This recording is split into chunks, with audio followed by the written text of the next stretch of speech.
Selamat malam Bapak Ibu Saudara yang dikasih Tuhan. Hari ini Selasa 16 Juni 2020 kita akan belajar kebenaran firman Tuhan, ya, masih tentang Abraham dan Lot. Ya baiklah, marilah kita akan berdoa. Bapa di surga, terima kasih atas segala penyertaan-Mu sepanjang hari, dan kami bersyukur saat ini waktu yang indah untuk kami belajar kebenaran firman-Mu. Urapi hamba-Mu, buka ungkapan rahasia firman-Mu, singkapkan kebenaran-kebenaran-Mu, dan kiranya Roh Kudus memberikan kami pemahaman untuk apa yang hamba-Mu sampaikan, sehingga setiap mereka, saudara-saudara kami yang mendengarkan kebenaran ini boleh diberkati. Dalam nama Tuhan Yesus Kristus kami berdoa dan mengucap syukur. Amin. Bapak Ibu Saudara yang dikasih Tuhan, kita akan belajar tentang Abraham, ya, jadi tentang Abraham dan Lot. Kita akan belajar perjalanan panjang pelayanan Abraham, ya, yang akhirnya keluar dari Mesir dan kembali ke Kanaan, dan dia mendapatkan barang-barang pemberian dari Fir'aun, ya, dia mendapatkan barang-barang pemberian dari Fir'aun, dan ini yang membuatnya jadi kaya, ya. Ini yang membuatnya dikaya. Jadi Abraham memang kaya, dan kekayaan yang diperoleh, ya, yang diperoleh atas pemberian Fir'aun ini, cara mendapatkannya ya seperti itu, ya, yang kita tahu bagaimana dia sedikit cerdik, ya, tentang status istri yang diakuinya sebagai adik atau saudara-saudaranya, ya. Dia tidak mengatakan bahwa Sarai itu istrinya, tapi dia mengatakan itu sebagai adiknya, ya, demi keamanan jiwanya, ya. Jadi kekayaan yang didapatkan Abraham itu kalau boleh dikatakan, ya, tanpa bersusah payah, ya. Jadi Abraham mendapatkan kekayaan dari pemberian Fir'aun ini tanpa bersusah payah. Ini seperti menggenapi apa yang dikatakan di dalam Amsal, ya, Amsal 10 ayat 22 dikatakan bahwa berkat Tuhan yang menjadikan kaya, susah payah tidak akan menambahinya, ya. Memang ini bisa terjadi pada orang-orang percaya, tetapi hendaknya kebenaran ini dijadikan konsep berpikir yang mutlak, ya. Jadi karena dikatakan berkat Tuhan yang menjadikan kaya, susah payah tidak menambahinya, terus nanti orang percaya tidak mau bekerja keras, ya, salah. Tetapi memang ada orang-orang yang dikondisikan seperti itu oleh Tuhan, ya. Ya, seringkali kita diizinkan melalui jalan seperti itu, ya. Berkat Tuhan itu memang kadang-kadang kita perlu tanpa kita harus kerja keras, ya. Tetapi tentu kalau berkat itu diperoleh dari orang percaya, tentu semuanya sudah diperhitungkan dengan matang oleh Tuhan. Jadi mana orang-orang percaya yang pantas mendapatkan berkat seperti itu, dan mana yang tidak pantas, ya. Karena kalau tidak gitu nanti semua orang percaya akan mengambil berprinsip kebenaran ini, ya, Amsal 10 ayat 22 ini, sehingga mereka nggak mau kerja. Wah, ini yang rusak, ya, ini yang bisa menjadi merusak tatanan Allah, ya. Ya, kaya, ya, kaya itu di dalam bahasa Ibrani dikatakan asyar, ya. Kaya itu asyar, bisa diartikan, ya, bisa juga diartikan berat. Jadi kalau dikatakan bahwa Abraham itu sangat kaya, itu bisa juga dikonotasikan bahwa Abraham itu sangat berat, ya. Nggak tahu mereka kenapa kaya atau asyar itu bisa juga diterjemahkan sebagai berat. Ternyata berat di sini memang ada hubungan dengan kekayaan, ya. Misalnya dalam hal kekayaan itu berat, dikatakan berat karena apa? Berat, ada beban pikiran dalam mendapatkannya, ya. Berat, dikatakan berat itu karena apa? Ada beban dalam pikiran mereka untuk mendapatkannya. Jadi kalau kita ingin kaya, itu banyak berat untuk mendapatkannya, ya. Di samping itu juga ketika orang itu menjadi kaya dan bahkan sangat kaya, ada beratnya juga. Berat apa? Ketakutan dalam menjaganya.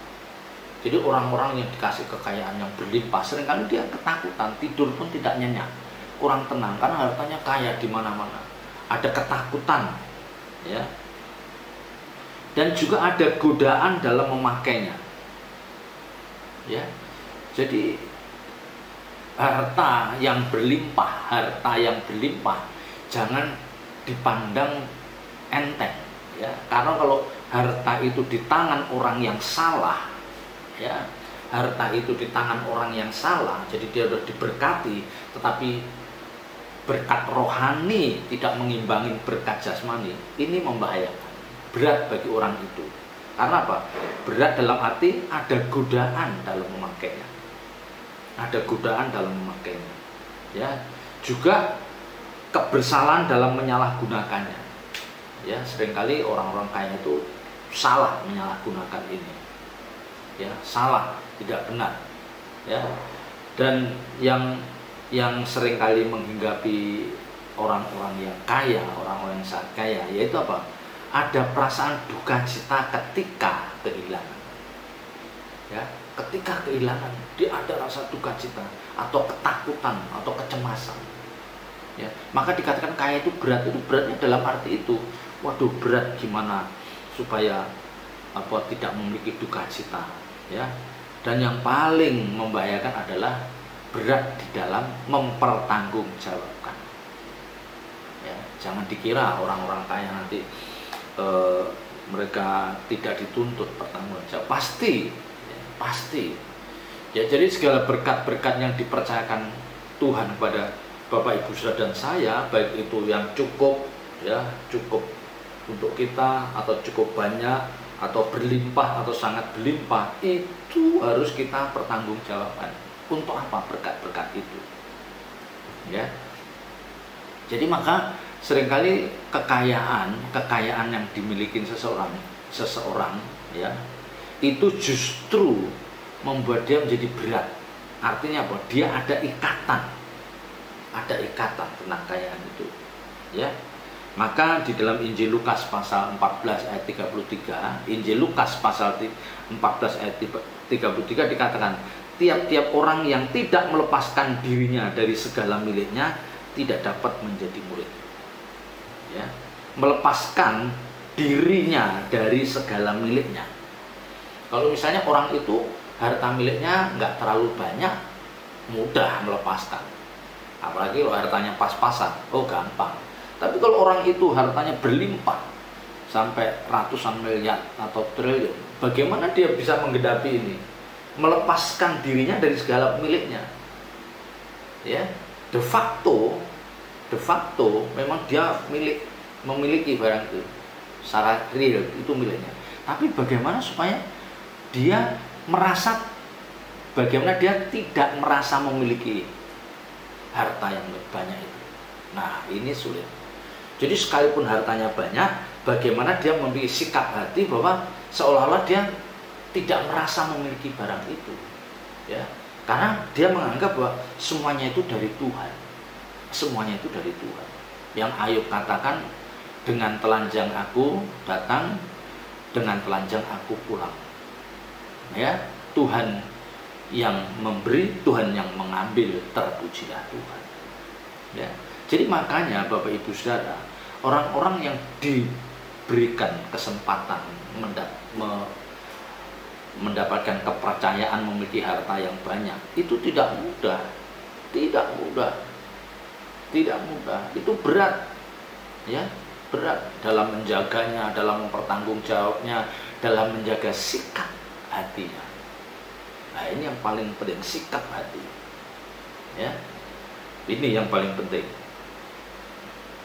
Bagaimana kita bisa menanggalkan kekayaan kita? Bagaimana kita tidak merasa memiliki, karena kita menganggap bahwa sesungguhnya milik Tuhan. Nah, ini sulit diwujudkan, ya. Maka tidak heran kalau Alkitab katakan orang kaya susah masuk surga, ya. Jadi kalau Alkitab mengatakan orang kaya susah masuk surga, itu bukan tanpa alasan. Karena rata-rata orang kaya itu tidak bisa melepaskan dirinya dari segala miliknya. Ada ikatan, itu yang membuat dia berat, diikat, ya. Memang orang kaya dikatakan susah masuk surga, tetapi bukan berarti tidak bisa, bukan berarti tidak bisa atau mustahil. Tidak, hanya orang-orang kaya seperti ini dia harus kerja lebih keras, penundukannya harus nampak, rendah hatinya harus nampak, ya. Maka di depan tadi dikatakan bahwa kekayaan itu bagaikan sesuatu yang membebani seseorang, membuat orang itu jadi berat, ya. Abraham sangat kaya, tetapi ingat dia juga sangat saleh. Nah ini, jadi kekayaan itu harus diimbangi dengan kesalehan, sehingga dia bisa mengatur kekayaan. Nah, dia bisa mengatur kekayaan yang dimilikinya sebagai perhiasan dari kesalehannya. Tahu maksudnya? Dari kekayaan itu dipakai untuk perhiasan dari kesalehannya. Ya, misalnya apa? Dia kaya saleh, nah, dia banyak memberkati orang. Ya, dia sangat tahu dihadirkan Lazarus, ya, orang-orang miskin di hadapannya dan dia bisa memberi. Nah, ini yang dikatakan orang saleh yang bisa mengatur kekayaannya ini sebagai perhiasan dari kesalehannya. Nah, mestinya kita harus bisa seperti ini, ya. Jadi kekayaan yang ada di tangan orang saleh, kekayaan yang ada di orang-orang yang takut akan Tuhan, itu memungkinkan mereka bisa melakukan kebaikan yang jauh lebih besar. Ya. Jadi dia kaya, tapi dia saleh, ya, takut akan Tuhan. Nah, ini memungkinkan orang-orang seperti ini melakukan kebaikan yang jauh lebih besar dan lebih berkualitas dibandingkan orang-orang yang saleh, takut akan Tuhan, tapi pas-pasan. Itu, maka bisa dikatakan, ya, ada statement, ya, kondektur bisa dipakai Tuhan, tetapi direktur lebih efektif bisa dipakai Tuhan, ya. Jadi memang kekayaan itu bukan sesuatu yang diharamkan. Yang nggak boleh itu kalau ingin kaya, hasrat untuk ingin kaya, nah itu yang nggak boleh, ya, karena kalau hasrat ingin kaya itu nanti dia bahaya, akan menghalalkan segala cara, dia akan meninggalkan jam-jam persekutuan dengan Tuhan hanya untuk mengejar kekayaan. Tapi kalau dia hidup benar, hidup saleh, ternyata diberkati, kaya, oh nggak ada salahnya, ya. Ya. Nah ternyata Lot ini juga kaya, ya, Lot dikatakan juga kaya. Nah kekayaan Lot ini karena dia hidup bersama dengan Abraham. Jadi jangan lupa, faktor Abraham lah yang menjadikan Lot itu juga kaya. Seperti janji Allah kepada Abraham bahwa engkau akan menjadi berkat. Ya, Allah menjadikan engkau akan menjadi berkat. Kenyataannya benar, Lot karena dia ikut selalu dekat dengan Abraham, maka Lot juga kaya.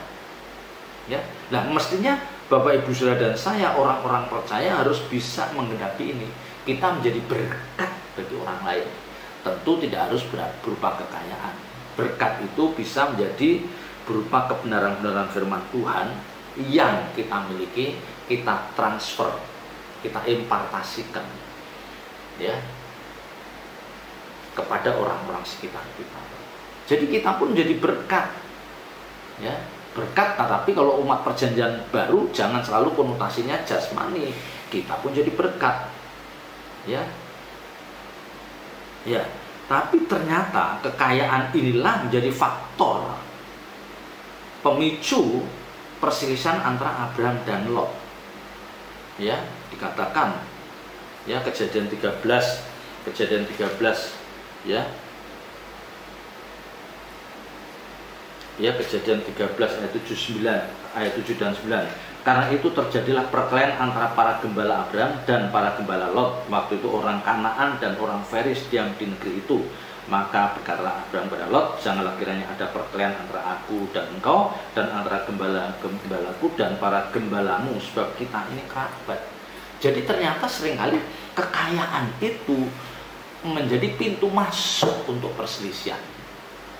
Lot sama pamannya Abraham. Padahal kalau Lot mau berpikir secara jernih, dia harus tahu bahwa kekayaannya itu karena dia ada bersama Abraham.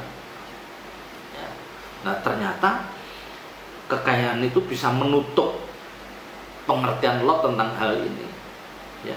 Jadi ini pelajaran yang baik bagi kita. Seringkali kekayaan itu memisahkan antara seorang dengan yang lain. Ya, kekayaan bukan saja menimbulkan perselisihan, tetapi juga membangkitkan roh percekcokan, roh perseteruan.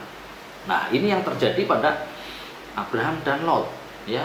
Karena orang-orang yang kaya itu biasanya terus apa? Roh, ada egonya nampak, ya. Nah, ini terus jadi sombong, ya. Jadi pelajaran bagi Bapak Ibu Saudara dan saya sebagai orang percaya, seringkali di dalam keluarga besar kita atau keluarga kita atau di dalam lingkungan gereja dalam pelayanan kita, ya, dulu ketika kita masih hidup sederhana, kita bisa rukun, bisa sehati, ya, kita bisa bercanda-canda, ya, tanpa sekat, ya, duduk sama rendah, berdiri sama tinggi, jadi nggak ada sekat. Tapi ketika ada salah satu di antara menjadi kaya, atau dua-duanya kaya, atau beberapa di antara menjadi kaya, mereka sudah mulai berubah. Filosofi yang ada di dalam benaknya sudah mulai bergeser, ya. Yang dulu akrab jadi membatasi, ya, ya, satu mungkin takut kalau nanti terlalu akrab, nanti dia pinjem, nanti dia gampang pinjem uang, minta tolong, dikit-dikit minta tolong. Ya itu bahkan seringkali dihindari. Orang-orang yang dulu akrab, tapi yang satu ini jadi kaya, ini tetap enggak. Lah ini kadang-kadang ini membatasi. Ya, jadi jangan terjebak. Kita harus cerdik menyikapi kekayaan berkat jasmani, itu harus cerdik, ya. Nah, ini yang lebih memalukan, ya, karena percekcokan antara perselisihan Abraham Lot ini disaksikan oleh orang Kanaan dan orang Feris. Ada di Alkitab tadi katakan, orang Kanaan dan orang Feris ada di negeri itu, dan mereka adalah orang-orang yang tidak baik, menyaksikan perselisihan itu. Nah, ini pelajaran bagi kita. Ketika kita berselisih tentang harta, tentang kekayaan, tentang sesuatu yang jasmani, perselisihan itu terjadi antara kita dan saudara kandung atau keluarga besar atau teman sepelayanan. Ada pihak lain yang menyaksikan. Dia mungkin di luar, bukan orang percaya. Nah, ini yang mempermalukan Tuhan. Dia akan bisa cerita, itu kelihatannya sama-sama pendeta juga berantem juga, konflik juga soal materi, soal apalah. Ini yang tanpa disadari hal-hal seperti ini mempermalukan Tuhan, ya, Sementara kita rajin ibadah, kita ikut dalam pelayanan, kita jadi aktivis, bahkan kita jadi hamba Tuhan, tapi di satu pihak kita berselisih dengan orang yang rohani juga, gitu, ya. Kan kita seringkali tanpa sadar, anak dengan orang tua, anak dengan mertua, kakak dengan adik, dengan sepupu, tapi mereka sama-sama ke gereja, sama-sama rohaninya, berselisih, dan ini dilihat oleh orang lain.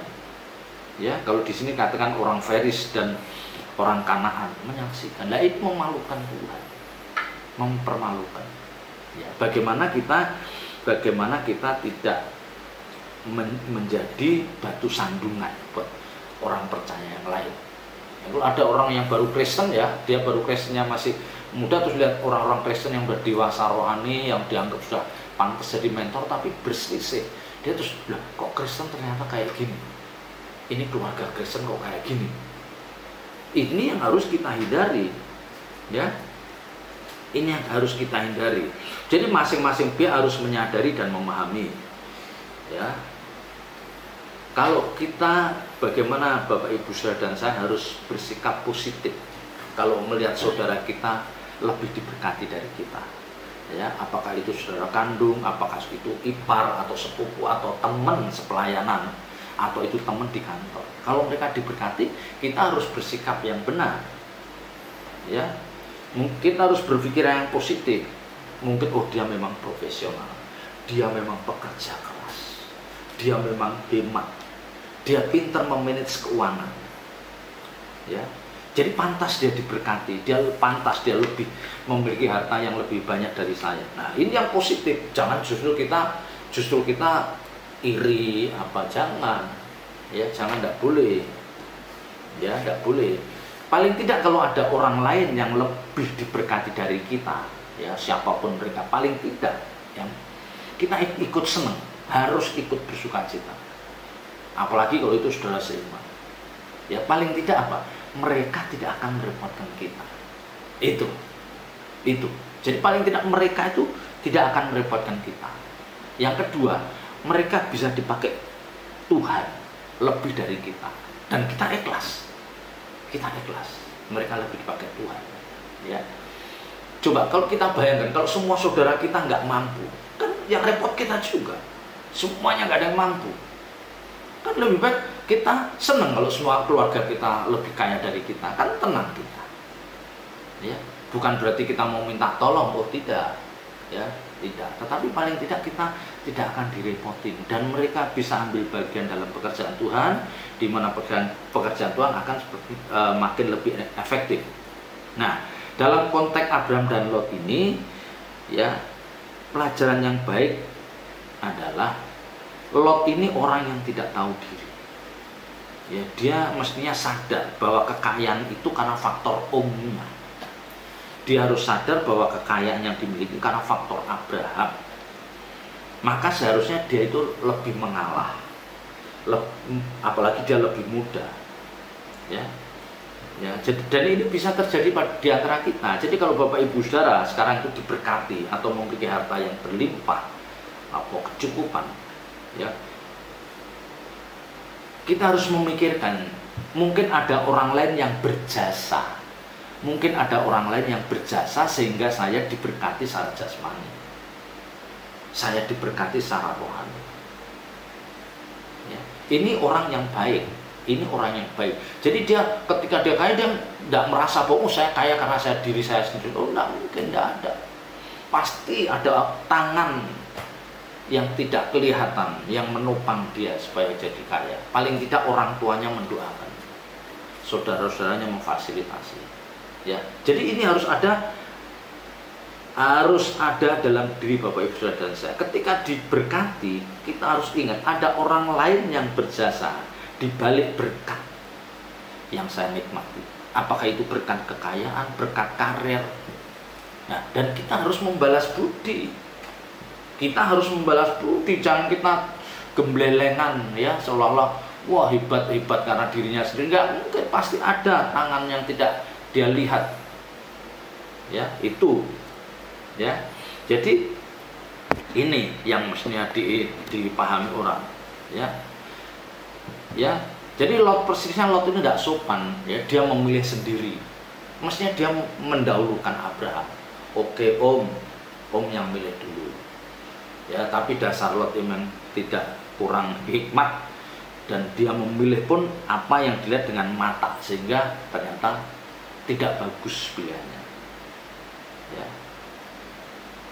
Ya, jadi, nah, kita akan belajar ketika Allah menjanjikan kepada Abraham. Kita lihat respon yang mengagumkan dari Abraham adalah dia selalu membangun mezbah bagi Tuhan. Dia selalu mengenang pertolongan Tuhan dengan cara mendirikan atau membangun mezbah. Itu suatu bukti dia tidak akan pernah bisa mengeluarkan pertolongan Tuhan. Ingat, ya, kita belajar. Ketika Tuhan menolong kita dalam banyak hal, mari kita membangun mezbah. Ya, kalau Abraham membangun mezbah secara fisik, tetapi kalau kita membangun mezbah, ini adalah mezbah pribadi, mezbah doa kita. Ya, ditolong atau tidak ditolong, tetap kita bangun mezbah. Ya, kita harus selalu ingat pertolongan Abraham, pertolongan Tuhan, dan Abraham tahu hal ini. Ya, dan yang paling, ya, yang saya salut dengan Abraham itu, sekalipun Lot mungkin mengecewakan hati Abraham,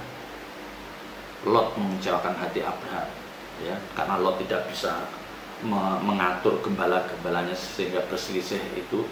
Tapi Abraham bisa melupakan, dia bisa tidak mengingat perselisihannya dengan Lot ini. Buktinya apa? Ya.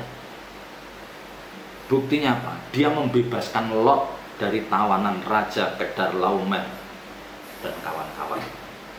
Lot dibebaskan oleh Abraham. Nah, sifat mulia ini yang harusnya dimiliki orang percaya. Bapak Ibu Saudara, sakit hati kita kepada siapapun harus bisa dilupakan, harus bisa dihapus. Bahkan kita siap untuk menolong orang yang pernah melukai hati. Coba Abraham ini pernah berselisih dengan Lot, berselisih sedikit, ada perselisihan dengan Lot, tetapi ketika Lot itu ditawan Raja Kedorlaomer dan kawan-kawan, Abraham, wow, dia menyiapkan pasukannya, dia kejar, dia berperang, akhirnya dia bebaskan Lot itu. Nah, ini yang luar biasa. Ya, ini yang luar biasa. Ini yang luar biasa. Orang-orang yang telah melukai hati kita, orang-orang yang pernah mengecewakan kita, ya, orang-orang telah mengecewakan kita, melukai hati kita, sebaiknya kita tidak menjudge atau memvonis dengan ucapan saya tidak akan mau ketemu, saya tidak akan mau melihat mukamu. Tidak baik. Ini tidak baik. Ya. Alkitab katakan, ya, kita mengampuni 70 kali 7 kali dalam sehari. Artinya apa? Tidak terbatas. Tidak terbatas. Kalau saudara bisa meniru apa yang dilakukan Abraham, betapa mulianya. Bukan hanya mengampuni, melupakan dan menolong. Melupakan dan menolong Lot. Ini nyawa Lot di ujung tanduk. Nyawa Lot di ujung tanduk. Tapi Abraham luar biasa. Ya. Mari Bapak Ibu Saudara, semakin kita didewasakan oleh kebenaran-kebenaran firman Tuhan, cara berpikir kita semakin terbuka. Kita melihat orang-orang yang dulu memusuhi kita, melukai kita, kita harus bisa mengatakan kasihan mereka. Kasihan. Mereka tidak tahu apa yang mereka perbuat. Ya, kita harus begitu. Kasihan mereka. Mereka tidak tahu apa yang mereka perbuat. Seperti Tuhan Yesus, ketika disalibkan dia mengatakan kasihan. Mereka tidak tahu apa yang mereka perbuat. Ya. Dan ini pesan yang penting, mari kita memiliki sifat mulia seperti Abraham. Ya, kita akan berjuang. Selamat berjuang. Tuhan Yesus memberkati.